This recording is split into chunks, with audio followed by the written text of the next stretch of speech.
this episode, we will explore applications. Slate supports applications from many different sources, all of which can be divided into two categories. The first category is imported applications. Perhaps the most notable example of an imported application is the Common App. The Common App hosts and maintains the application, and then all of the data and documents get imported into Slate quickly and easily. Slate users also routinely import applications from QuestBridge and the Universal College application and other sources, and all of those fall into the same category of imported applications. Then there are Slate-hosted applications, which are built and maintained entirely within Slate, where the student logs into your instance of Slate to complete the application. Both of these categories of applications are fully supported within Slate. All applications in Slate are treated treated the same way with regard to the functionality that's available to you as the Slate user. Regardless of whether your applications are imported or Slate hosted, you will have access to the applicant status page, for example, which is the main landing page for students who have already submitted an application. You'll have access to communications so that you can send emails to students when they've submitted their application or when they have completed their checklist. You'll have access to materials. So materials in Slate are electronic documents like transcripts and letters of recommendation that you're storing inside of Slate. Checklists are available as well. So lists of items that are available in order for the application to be complete. Online everything really is available for imported and Slate-hosted applications. So online reading of applications, online decisions, online enrollment responses, and online payments. Reporting is also available, so getting data out of the system to sort of report on and to perform metrics on. And then finally, data exports to your student information system are supported here as well. All of these are available regardless of which type of application you have. When your app is hosted in Slate, the app pages are built and managed in Slate, and applicants log into Slate to complete the app, but otherwise the experience for the Slate user of reviewing the application, interacting with applicants, decisioning, and so forth will be exactly the same regardless of the type of application. Let's talk briefly about the concept of periods and rounds in Slate.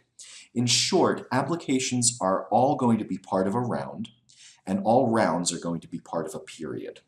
Generally speaking, in the majority of cases, you'll only have one period per year, and the name of the period will just be whatever the year is. Rounds are the high-level categories of applications within a single period. So as an example, each year you might have one period that is named whatever the application year is, and for rounds you might have freshman and transfer, or possibly you'll have early decision and regular decision, or for some graduate schools you might have fall and spring, or if you're a business school you might have an MBA and an executive MBA round. There's a lot of nuance to periods and rounds and a lot of considerations to factor in when settling on an appropriate structure for your school. So this is an area where we encourage all Slate Partner schools to reach out to Technolution staff to have a conversation. There is also wonderful written documentation on periods and rounds as well. We're going to spend the next several minutes looking at the structure of a Slate-hosted application. From an applicant's perspective, these are the different pages and steps that they will encounter when filling out the app. The first page they see is the Register Account page, which prompts them to either create a new account or to log into their existing account if they already have one. Applicants can self-register for an account and establish a password, so admissions staff don't need to be involved in that process. The next page is the login page, where applicants will authenticate with their email address and password. Next is the application management page that allows applicants to see the list of apps associated with their account. Applicants can complete an app in multiple sittings, so if they fill out part of it and then log out and then log back in, the application management page is where they would select the in-progress application so they can go back in and continue filling it out. Then we get into standard and custom application pages, which constitute the substance of the application itself. These are the pages where applicants are actually entering data. And finally, there's the self-service applicant status page that gives applicants direct access to checklists and other information appropriate for this population. We'll talk in greater detail about the status page in a few minutes.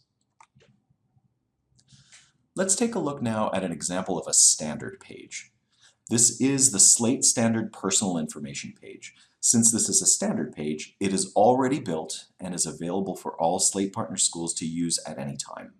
This page has questions about name and mailing address and phone number, and down below the bottom of the screenshot it asks about citizenship and sex and birth date and several other questions as well.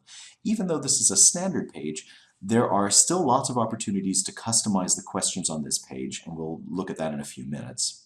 But the huge benefit is that this page and several others like it are at your disposal to use as you see fit. On the left, you'll see the navigation bar. This is a clickable list of all the pages on the applications. Some of these are custom pages, and some are standard pages. You can put them in any logical order that you'd like, and applicants can also complete them in any order, and Slate will save their responses along the way. Let's actually take a look now at the interface for managing this navigation bar so that you can customize it for your school. So here's the database page that you get to by clicking on the database icon at the top of the screen. Under the Applications heading, you'll see a link to the application editor, in addition to other application tools.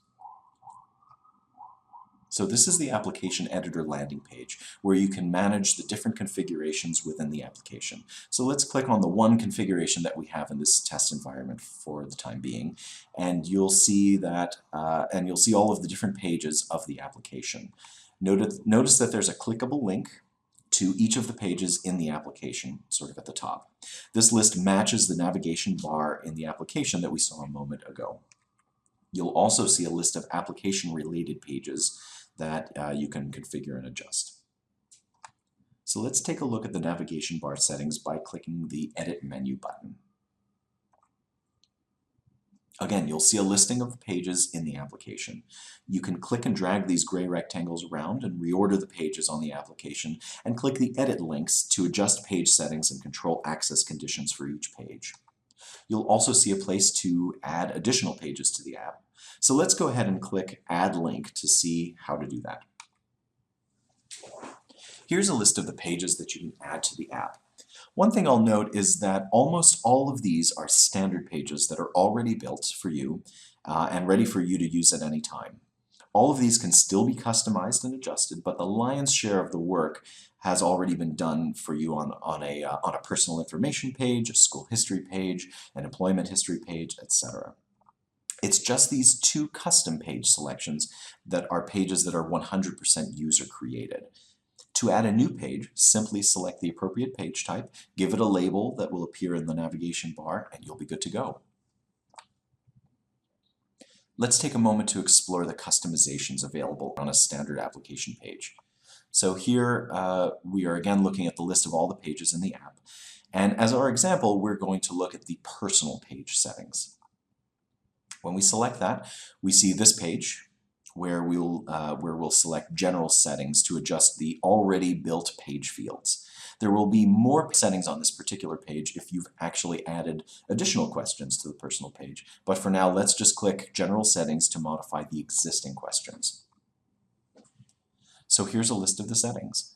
You can give the page a custom title, which will be the heading that will appear at the top of the page that the applicant sees. And you can add instructional text as well to the top of the page. You can also change the labels of questions that appear. So here you'll see that there's a question labeled first parentheses given, and we're overriding that label with the words first name. If we scroll down a little bit, you'll see that you as the user have granular control over most of the questions on this page. You can choose whether to show a question for sex, or show it with a custom label, or hide that question entirely. As another example, you can have race questions show or hide, or show with a custom label, and even control whether you want those questions to show just for US citizens and permanent residents to comply with IPEDS regulations, or do you want to show the race question for foreigners as well? So even though this is a standard page, there's a lot of customization that's possible here. Let's take a look now at custom pages. Here we're looking at the form builder, the very same form builder that is used for your inquiry form and data entry forms, etc. This particular form drives the program page on the application. You'll notice that there are just 3 questions on this particular form: degree, program, and concentration. But you can make a form that is as elaborate as you'd like.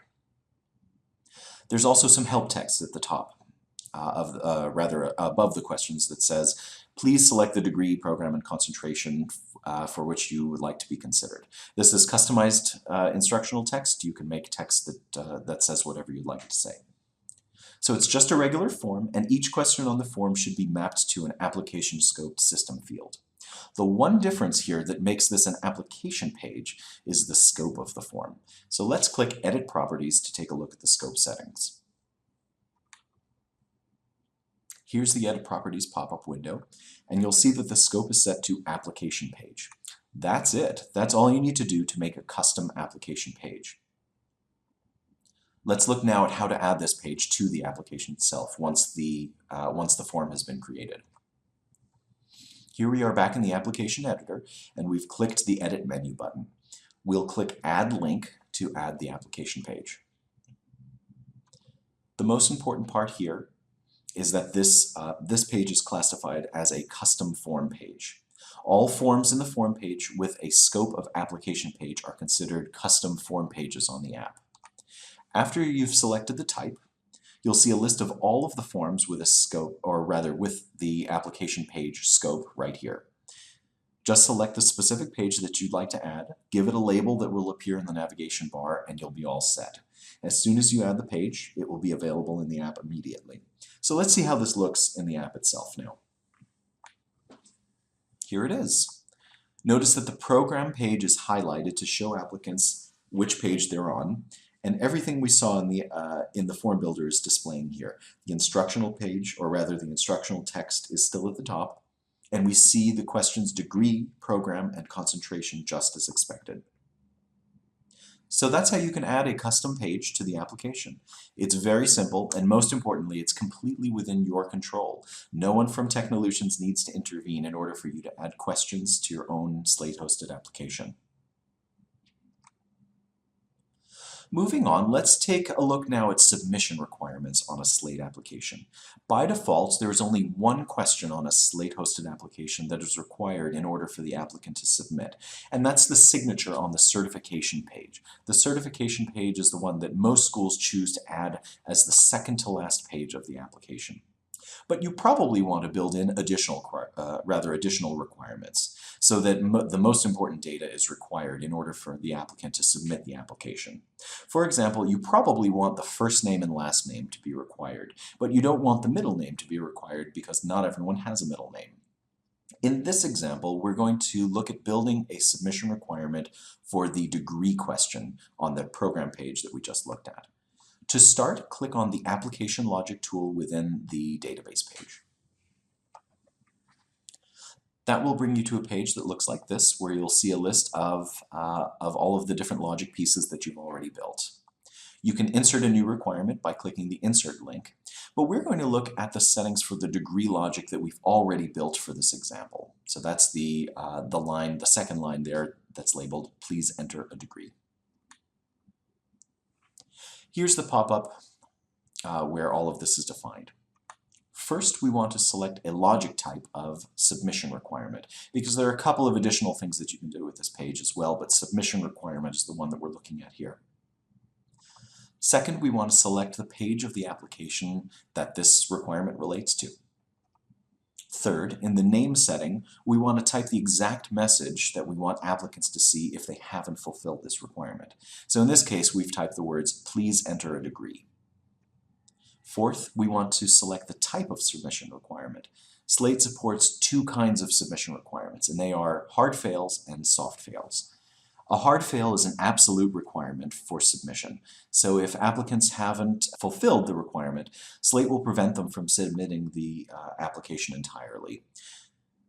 A soft fail is more of a warning, where we might say, entering such and such data is recommended. But with a soft fail, if applicants choose to ignore the warning, they will still be permitted to submit the application. Finally, we want to use query filters to define the population that should see the warning. And that's an important point. We want to filter on the we want to filter on the people who have not submitted the data that you're looking for. In this case, we're filtering on applicants who have not entered a degree. A very common filter that you'll find in the Slate template library for this purpose is the one we're using here, which is called field missing. You'll see in this, you'll see in this configuration here that if the applicant is missing the data in the degree field, we want to pull them into the population that will see the text, "Please enter a degree." And that's it. Let's take a look now at what this looks like on the application itself. So here we are on the final page of the application, which should always be the review page. And that's a standard page that you can select. And it's really the one that should always be at the end of any Slate-hosted application. That's where you'll see the submission requirements, and that, most importantly, is the page that has the Submit Application button at the bottom. So it's important to note that the submission requirements are not going to show they're not going to show on each page, because we want applicants to have the freedom to move around the application as easily as possible.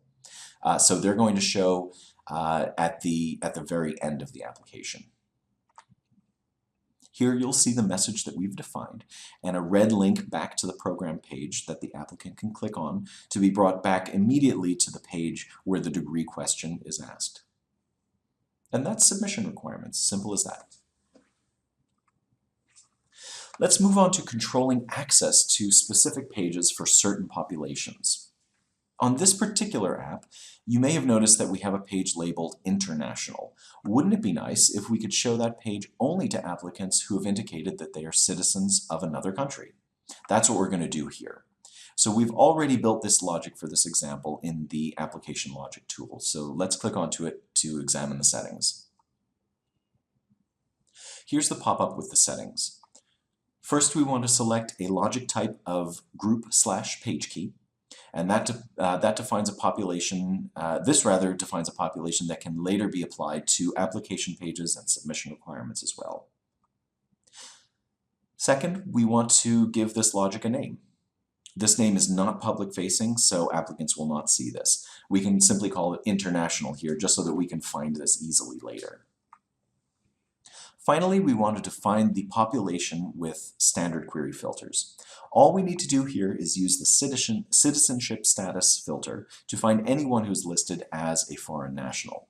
The citizenship status is a calculated field in Slate that looks at citizenship countries that are listed for each student. So if the student selects United States as the citizenship country, the status will be US citizen.